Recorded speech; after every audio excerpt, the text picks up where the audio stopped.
Before we get into the review, I wanted to thank everyone who watched, commented, and subscribed on my last video on Joel. I was overwhelmed by the positive response. If you're interested in supporting my channel, please subscribe, and for those interested, I invite you to look at my Patreon for bonuses like early videos. The links are in the description. Thank you, and now on to the video. When it comes to the first Last of Us, I feel like I share an opinion that many others also have. The gameplay felt like you were trying to survive in these situations of desperation. You only had a limited amount of supplies, and you need to figure out how to use what you had to defeat your present threat. Many of the encounters were dynamic, with there being a shifting balance of power as you would exchange having the upper hand with your enemies. The violence was satisfying as it showed the brutality of the world and how lethal you were in it. And as good as the combat was, what really captured our hearts was the relationship between Joel and Ellie. We saw Joel experience a great loss and how that caused him to shut himself off from the world and then embrace his darker side. Joel is a flawed character, and that is what makes him so compelling. When he is paired with Ellie, this relationship becomes what people loved about the original. Ellie had her own darkness, but she retained that optimism and childlike wonder that showed Joel he could have new meaning by taking care of Ellie. When I say that the first game has this constant message of hope through its bleak world, I am not just referring to Ellie's potential of being a cure for humanity. I am very much referring to the bond between Joel and Ellie that grows over the entire game and feels earned in some of the very captivating moments. As I look back on the first game, I am more and more convinced that the first game was a lightning in a bottle experience. I found it to end on a great note by providing both closure and points of discussion for players to have. I never saw the need for a sequel, but if Naughty Dog wanted to continue Joel and Ellie's story, I wanted them to execute the same level of care that they had with the first game. Sadly, this wasn't the case with the sequel. Naughty Dog disrespected the characters from the original and everything they built in the first game to tell a story about revenge that lacks the quality of the original. That hope that shined bright in the original was now gone. From a story standpoint, this is one of the worst sequels I have ever played. Ladies and gentlemen, I present to you my review for The Last of Us Part 2.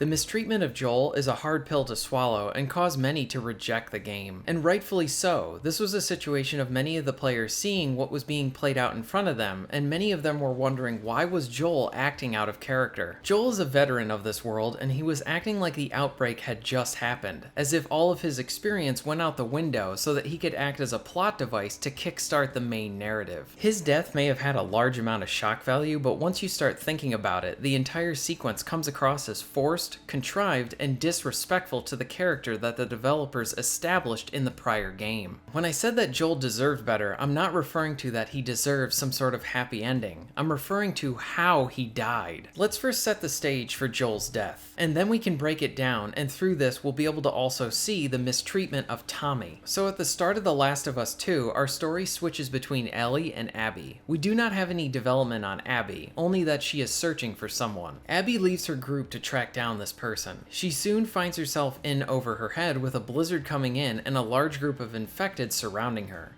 Abby is about to die when she is saved by Joel. Abby fights with Joel and Tommy to keep the infected at bay. They find themselves cornered, and Abby suggests going to a lodge close by where her group is at. The three of them flee to the lodge. During the escape, Tommy reveals their names, and Abby is in shock to learn that Joel is probably the man that she is looking for. At the lodge, Joel and Tommy walk right into an ambush, and Joel is then shot and then brutally beaten to death. The entire sequence happens within the first 2 hours, and it shows how Naughty Dog does not care about what they accomplished in the first game. This sequence is full of character inconsistencies for Joel and Tommy, along with contrivances to further the plot. It is lacking in creativity and reeks of forced situations to get Joel into a position to be killed to be the device that propels the main narrative. Both Joel and Tommy do not show any signs of caution when interacting with Abby's group. Joel would not have walked into that ambush, and Tommy was acting like he wanted to provide these strangers with all of his closest secrets. We see Tommy's character character dumbed down by having him be completely oblivious to this group by even inviting them to his protected settlement. Wouldn't you want to vet the people before letting them into your protected home? How this situation went down was very inconsistent to how both Joel and Tommy were in the original. In the first Last of Us, we see Joel's caution early on when the outbreak first happens. A family is in need of help and Joel tells Tommy to just keep driving. Right at the beginning of this, it shows how Joel is not easily trusting of others. We see another example when Joel and Ellie run into Henry and Sam. Joel does not provide them or confirm his name. Ellie is the first one to suggest working together, and Joel is very quick to try and dismiss that offer. Even when Joel and Ellie are working with them to get out of the city, Joel never shows that he trusts them. He is continually cautious of those two. We see this when Joel and Ellie are washed up on the beach and Joel hits Henry, thinking that Henry left them for dead. And lastly, we get another example of Joel's experience and caution with the ambush scene. Joel is able to see right through this trap. It is said a bit later on that Joel has been on both sides of ambushes like this. Joel is a cautious person with a lot of experience, along with being someone who does not trust others so easily. He is established as someone who does not let his guard down so easily or let people in, which is why it's so impactful when he eventually lets Ellie in. Tommy was also established as a smart guy in the original. When Joel and Ellie walk up to the dam to try and meet Tommy, they are met with armed guards, along with Tommy pointing a gun at them as he doesn't recognize them at first. To this group, Joel and Ellie appear to be strangers and could be a threat to Tommy's group. Tommy acted all casually and dumb by telling Abby's group about his settlement and inviting them there, which is really out of character for him. Based on the development of Joel from the first game, he would not have walked into that trap and got killed in the manner in which it happened. Now, I have seen some try and defend the execution of this scene by saying that both Tommy and Joel have gotten soft since they are living in Jackson. This reasoning could have worked if there were examples shown to the player so that we could see that Joel has become soft. But the exact opposite is shown to the player throughout the game. First, we see Joel and Tommy are going out on patrols. If they are doing that, then they are staying proficient in their survival skills. During a flashback, we see Tommy teach Ellie how to shoot a sniper rifle, along with Joel and Ellie defeating a bunch of infected as they patrol a building. This flashback takes place while these characters are living in Jackson. So how does Ellie become more efficient at surviving while Joel and Tommy are supposed to get worse, resulting in them being soft? This argument does not make any sense. Part 2 does not do any of the legwork to make the player believe that Joel and Tommy are now less capable than they were in the established prior game. If anything, this sequel further cements that these characters would not have been so dumb in this situation with Abby. What would have been a good opportunity for Joel to act less cautious would have been if Abby saved his life rather than the other way around. This way, Joel would feel grateful for that action, and I could see him being a bit off his game and potentially walking into a trap. But that didn't happen in the game, and the narrative strips away all his development from the prior game to get him into a situation so that he can die to move the story forward. This is forced and bad storytelling and a great example of disrespecting your characters. While this might seem like a small thing, I did not like how they presented Joel when he enters the operating room as he is telling Tommy what happened at the end of the first game. They make Joel look evil, when Joel's actions were really just motivated by his love for Ellie rather than with the intent to kill everyone in the hospital. Joel just wanted to take Ellie and leave the hospital, but the Fireflies threatened him and left him no choice. Joel attacked the doctor because the doctor threatened him with a knife. The game is trying to change our perspective on Joel, but it doesn't work here, and like other elements in the narrative, it doesn't feel smart, it feels manipulative. Lastly, the placement of Joel's death doesn't feel right. His death has little to no build-up, and it feels more like a climax. As I said in my prior video, I am not a video game writer, but I feel like this death should have been placed more towards the middle of the game. Personally, I would rather they not kill off Joel, but I feel like his death could have been done much better and effectively. Give Part 2 some time to develop both Joel and Ellie's relationship more, and dealing with the fallout from the ending of the first game, and also develop Abby at the same time. Then the second half of the game could be more focused on revenge. One of the big problems I have with his death is that it sucks all the wind out of the sails for the game really early on. Joel's multi-layered character is boiled down to a plot device, and his death feels like it was used for shock value rather than any meaningful storytelling. The writers took Joel, who was established as a smart character in the first game, and dumbed him down for this story. Joel from the first Last of Us would have seen right through that ambush. Naughty Dog did a huge disservice to Joel, and I completely understand the people that didn't want to play this game because of it or stopped playing after this point. When a sequel massively mistreats an established main character from the prior game in this way, why would you want to slog through the rest of the game and expect the writing to get any better? Joel deserved a lot better than what he got. Did you see that in a movie too? Actually, yeah. But a different one. See, there was a sequel. It wasn't as good.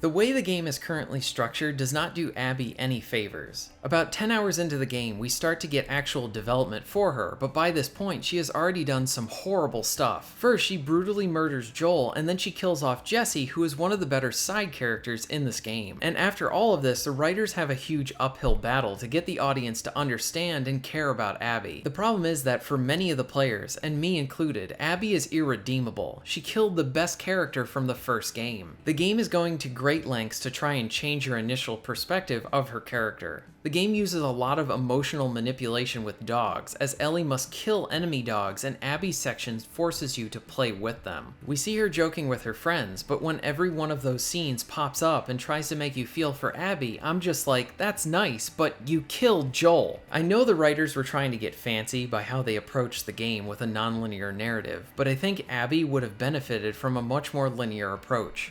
My idea is that I would have saved Joel's death for about halfway through the story, and have the first part of the game focus on Joel and Ellie's story and then switch back and forth to Abby to develop her character. This way we start with Abby at a blank slate and we see her past relationships along with her struggles to cope with her father's death.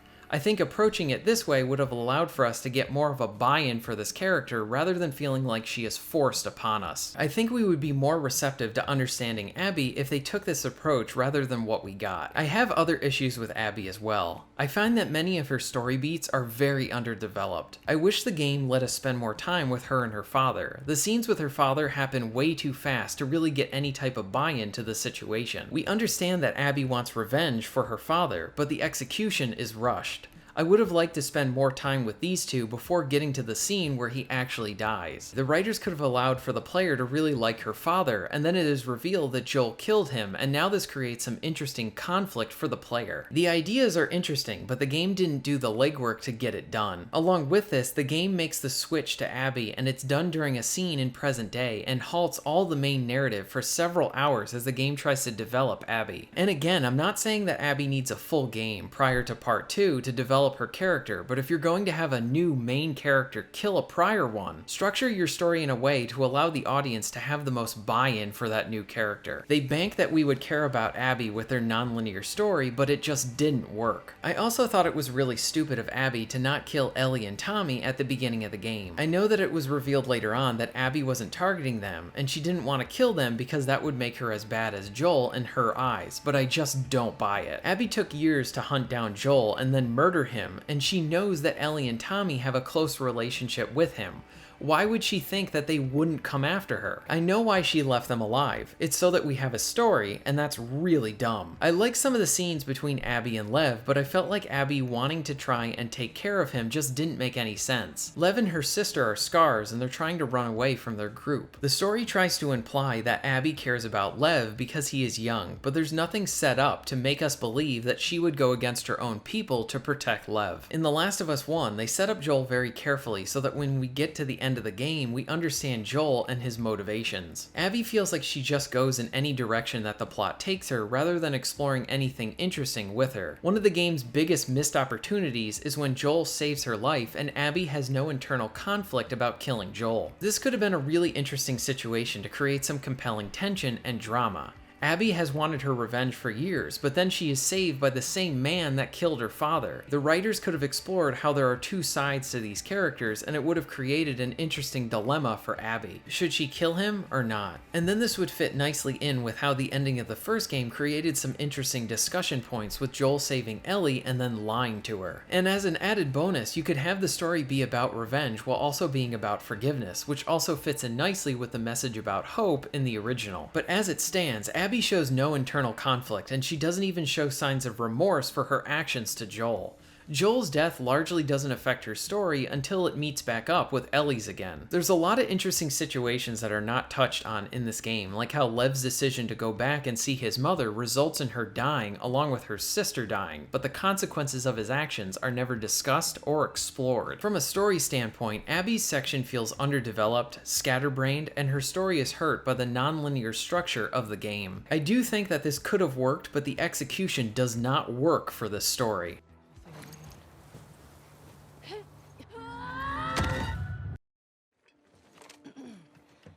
Oh, hello. Sorry, the dinosaurs are busy right now.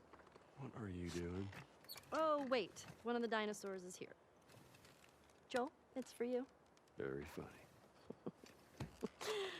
That was pretty funny. Did you get it? It's because you're old. Oh, I get it. Yeah. Okay.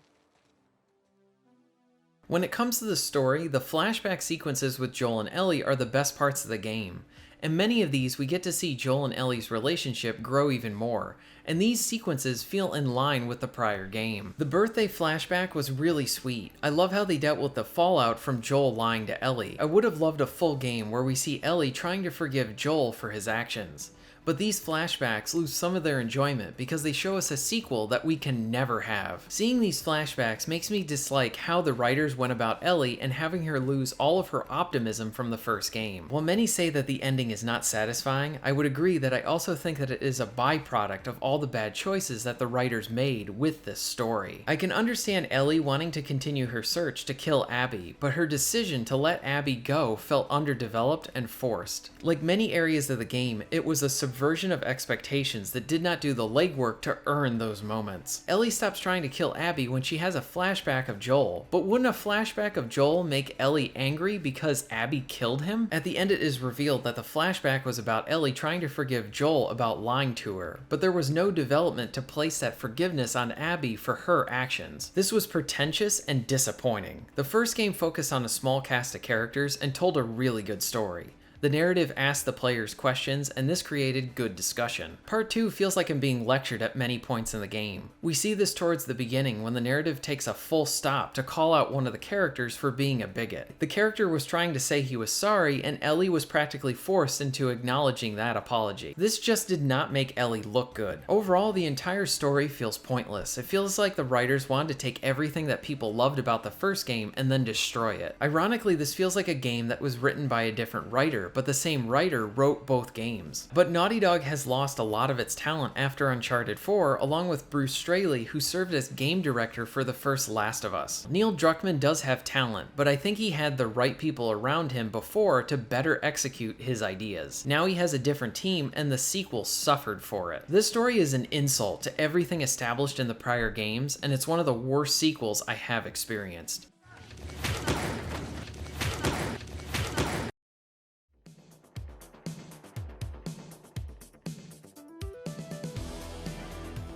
This is actually the area that I enjoyed most from the game. A lot of this is because the gameplay has largely not changed from the prior game. When the bad story was not infecting the game, and I was just in the combat encounters, I was having a pretty good time with it. The Last of Us formula mostly stays the same as it focuses on combat encounters and exploration for supplies. There are some new features that change things up a bit, but don't expect anything here to really upgrade the combat from the last game. You can now use a jump button and do some light platforming. It isn't as enjoyable or as exaggerated as the Uncharted games, but it does open up the exploration a bit. You can use ropes to climb up or get to areas by swinging. And these two just feel like they were ripped right from Uncharted and popped into this game. You can attach silencers to your guns, and you can also go prone to be able to give you more stealth options. There is a dedicated dodge button along with needing to contend with enemy dogs that can sniff you out. The stealth kills are more brutal and faster than the first game. You get a large amount of weapons to use, like different rifles, shotguns, pistols, bows, molotovs, traps, a flamethrower, and more. The melee kills retain the brutal punch that they had in the first game. The weapon impact is more violent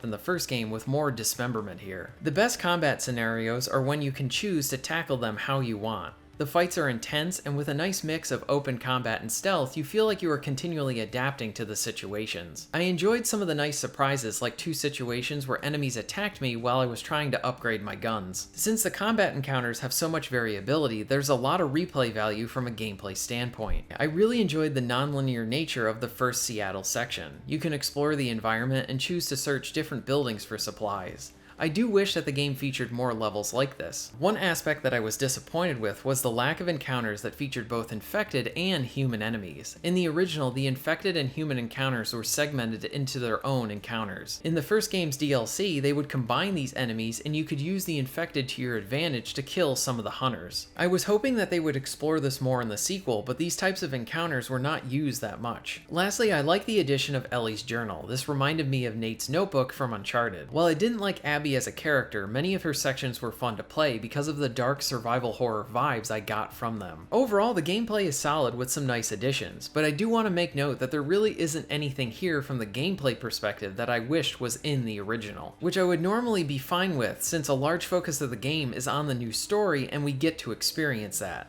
But with The Last of Us 2, the story is really bad and poorly executed, and it can taint the gameplay since all of your actions are in service to that plot. I usually don't mind the slow walking sections in the Uncharted games since they give you some time with the story and a breather from the action. But when the story sucks, these sections are really boring. I think this situation would have been easier to swallow if this was a new series or not a sequel.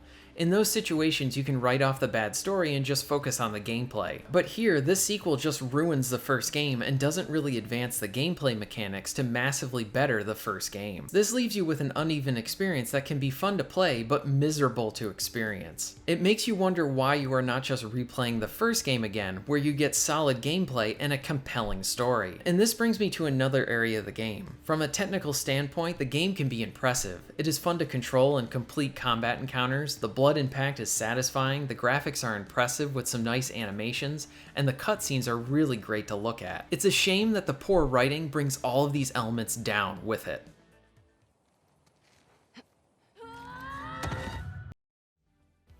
The Last of Us Part 2 is a depressing and disappointing experience. This isn't because the game didn't go in the direction that I wanted it to. It is that it went in a direction that outright disrespects the characters that were established in the first game. After playing the first game several times, and now the sequel, I can confidently say that the first was a great example of a lightning in a bottle, and that Naughty Dog is not the same developer that it once was. I love many of their prior games, but now I will be extra cautious with any of their new projects, especially if Neil Druckmann is writing the story. I also think that the story told in Part 2 could have worked better in execution if it featured an entirely new cast and was not a direct sequel to Joel and Ellie. The world of The Last of Us has room for different stories to be told, but this direct sequel did not work for what was accomplished in the first game. The gameplay is mostly solid, but the story infects every aspect of this game. The Last of Us Part 2 is a failure in storytelling and comes across as a bad, high-production fanfiction. Like I said in my other video, I like to think that Joel and Ellie's story concluded at the end of the first game, with Joel eventually revealing the truth to Ellie, and Ellie learning to understand and forgive Joel. Thank you very much for watching.